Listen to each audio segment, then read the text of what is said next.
జై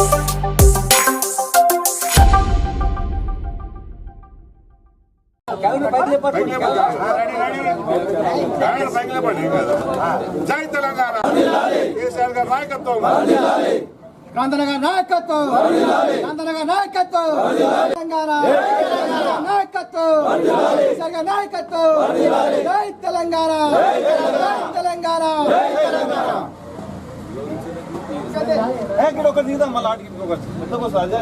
జై తెలంగాణ. మరి ముఖ్యంగా మన ప్రాంతంలో ఈ మధ్య కాలంలో పత్తి ఎక్కబెడుతుండ్రు, పత్తి కొనలేకపోయినరు. సీసీఐ సెంటర్ ఏర్పాటు చేసినా కూడా ఆ సీసీఐ సెంటర్ మొక్కుబడిగా ఓపెన్ చేసి తర్వాత ప్రైవేట్ దళారులకు అప్పగిన పరిస్థితి ఉంది. అందుకే ప్రభుత్వం 7,500 రేటు కట్టినప్పటికీ కూడా 7,200కు 7,300కు రైతులు అమ్ముకోవాల్సిన దుస్థితి ఈ ప్రభుత్వంలో వచ్చింది. ఇంతకుముందు ఆ పరిస్థితి ఉండేది కాదు. రైతులు తీసుకుపోయి వాళ్ళకి ఎంత రేటు ఉందో అంత రేటును కట్టించే పరిస్థితి ఉండే. మర్చరైజ్ కూడా చూసుకోకుండా వాళ్ళకి ఎంత ఉంటే అంత ఇచ్చే పరిస్థితి ఉండే. కానీ మర్చరైజ్ అని అదే అని ఇదని చెప్పి మొత్తం కట్ చేసి 7,000 రూపాయల కాడికే రైతులకు ఇప్పటి వరకు దోపిడీ చేశారు. ఇప్పుడు తాజాగా మిరప వచ్చింది, ఎర్రమిర్చి అమ్మకాడికి రెడీ ఉన్నది, కానీ ఇక్కడ కొనుగోలుగారు లేకుండా పోయారు. చాలామంది రైతులు చౌటకూరు మండలం కావచ్చు, అందోల్ మండలం కావచ్చు, నీకు మునిపల్లి మండలంలో కావచ్చు, రేగోడ్ మండలం, టేక్మాల్ మండలంలో అనేక మండలాల్లో మిర్చి సాగు చేస్తున్నారు. వరి ఎంత సాగు చేస్తున్నారో, వరి అట్లాగే పత్తి ఎంత సాగు చేస్తున్నారో దీన్ని కూడా ఒక 25% రైతులు మిర్చిని సాగు చేస్తున్నారు. వీళ్ళు మిర్చిని ఎక్కడ అమ్ముకాలో తెలియక చాలా అయోమయం గురవుతున్నారు. పొద్దున నిన్న ఒక రైతు ఫోన్ చేసిండు, ఇక్కడి నుంచి వరంగల్ ఎనిమాముల మార్కెట్కు పోయి తను ఎండు మిర్చి అమ్మకానికి పోయినట. పోతే అక్కడ ధర పొద్దున ఫోన్ చేసి ఏడుస్తున్నాడు. 13,000 రూపాయల క్వింటాలకు ఉంటే 9,000 క్వింటాలకు అమ్ముకోవాల్సిన పరిస్థితి వచ్చిందంట. అంటే 4,000 వేరియేషన్. ఒక రైతు క్వింటాలకు 4,000 వేరియేషన్ అంటే ఆ రైతు ఎంత నష్టపోతుండో అర్థం చేసుకోవాలి. పండించడానికి పెట్టుబడి ప్రభుత్వం ఇవ్వలేదు, 5,000 ఎకరాకు ఇస్తాను 7,000 ఇవ్వలేదు. ఇప్పుడు మళ్ళా ఇలా క్వింటాలకు ఎకరా కాదు, క్వింటాలకు 4,000 రూపాయల నష్టం. 13,000 అమ్మాల్సింది 9,000కు అమ్ముకొని వరంగల్ తీసుకుపోయి ట్రాన్స్పోర్ట్ ఖర్చు, ఇక్కడ 4,000 ఖర్చు. అదే ప్రభుత్వము ఇక్కడ ఎందుకు కొనుగోలు సెంటర్ పెడతలేదు?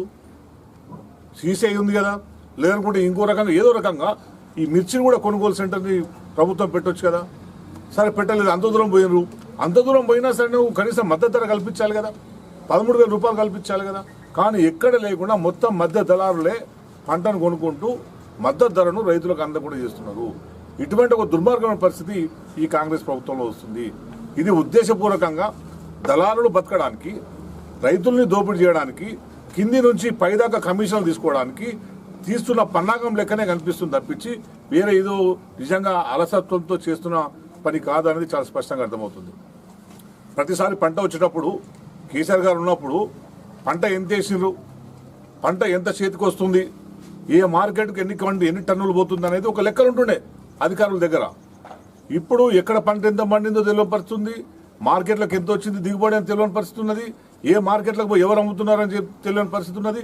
ఎవరు ప్రొడక్షన్ చేసిన ప్రాంతంలో ఇక్కడ ఉంటే వరంగల్ పోయి మిర్చి అమ్ముతున్నారు. మా ఊర్లో కూడా 2-3 రైతులు చేవెల దగ్గర ఎర్రమిర్చి చేసి నువ్వు వరంగల్ పోయి అమ్మే పరిస్థితి వచ్చింది. ఇంకా పెద్దలోడిలో కూడా ఈసారి చాలా మిర్చి చేసింది.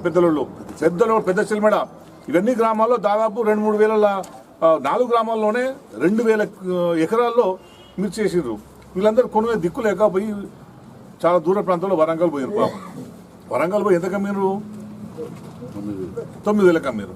మీకు ప్రభుత్వం కట్టే రేట్ ఎంత? కనీస మద్దతు ధర 13,000, కానీ 9,000 కట్టిన పరిస్థితి వచ్చింది. సో ఈ దుర్మార్గమైన పరిస్థితి కనుక ప్రభుత్వం వెంటనే స్పందించాలి. ఎక్కడెక్కడైతే మిర్చి ఉన్నదో, ఎండు మిర్చి ఉందో ఆ ఎండు మిర్చిను ప్రభుత్వం కొనుగోలు చేసే విధంగా ఏ యంత్రాంగాన్ని ఉపయోగిస్తారో, ఎట్లా ఉపయోగిస్తారో మీరు దాన్ని కొనుగోలు చేసే విధంగా ప్రయత్నం చేయాలని చెప్పి మేము డిమాండ్ చేస్తున్నాం.